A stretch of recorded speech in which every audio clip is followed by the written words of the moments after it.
Be continued. Yeah. I'd now like to recognize that with unanimous consent out of order, Representative Hice, who has a conflict in a few minutes. Thank you very much, Mr. Chairman. I appreciate you holding this hearing. There's a lot of Georgians who go to the Gulf for recreational fishing. I also, Mr. Chairman, want to thank you for having Mr. Scott here. I don't know that there's anyone who is any more informed in Congress on this issue and more passionate about it. So I welcome him and his work on this area as well. Mr. Wiley, let me just go to you. Mr. Wittek's testimony talks about alternative management measures and that they are weakening MSA. Can you give a couple of examples of alternative measurements?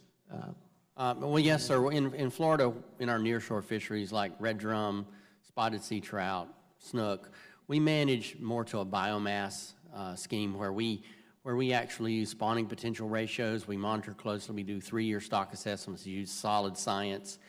And we also, the key to really making it work is we stay in tune with the anglers. We let anglers help provide data voluntarily to help us manage particular issues like discards and discard mortality. We also creatively use slot limits, size limits, season limits. But the thing is, we can move quickly. We're nimble, we can adjust, and we can manage the fishery very much in tune with what it will provide to be able to optimize fishing opportunity and access. Do any of these alternative management measures, do any of them give a blank check to recreational fishermen as it relates to the number of fish they can catch? No, sir, absolutely not. Okay.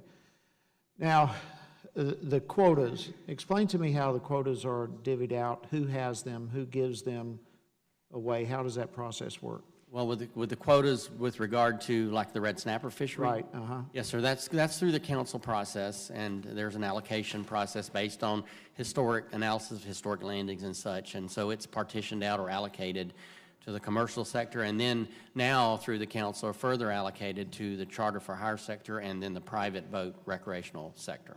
Okay, so the charter for hire or whatever,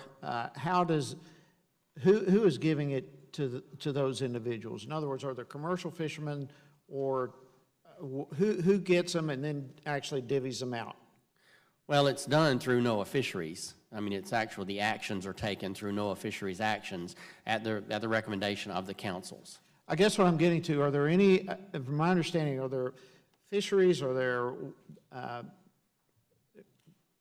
used to be professional fishermen, whatever the case may be, who have all these quotas and now sell a certain part to charter fishermen or whatever? Well, now those are designed given the fishery, but in red snapper, for example, the commercial piece, those fishermen were allocated a share of the fishery, and then that fisherman that was allocated that share can then sublease or sell their interest in those shares. And that is a common practice? I believe it's a fairly common practice, yes, sir. Okay, so my understanding, many of those people are now out of the fishing business themselves. They make money by selling certain quotas to other individuals.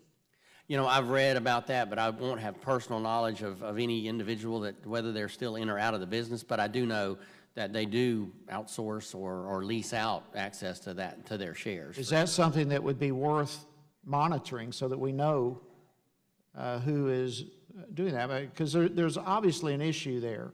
There's a problem there. If a person's not even fishing, all they're doing is becoming a broker for a certain quota, that's not the way the system was designed, was it?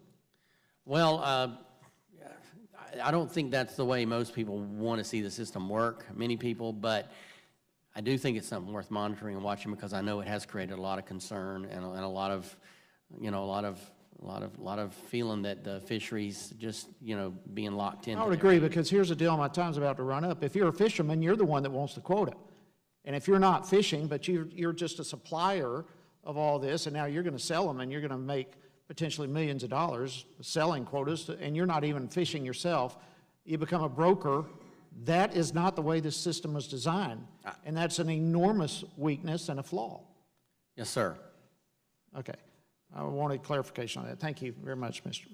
Okay, I'll now recognize myself for 5 minutes. Mr. Kalin, a couple questions for you.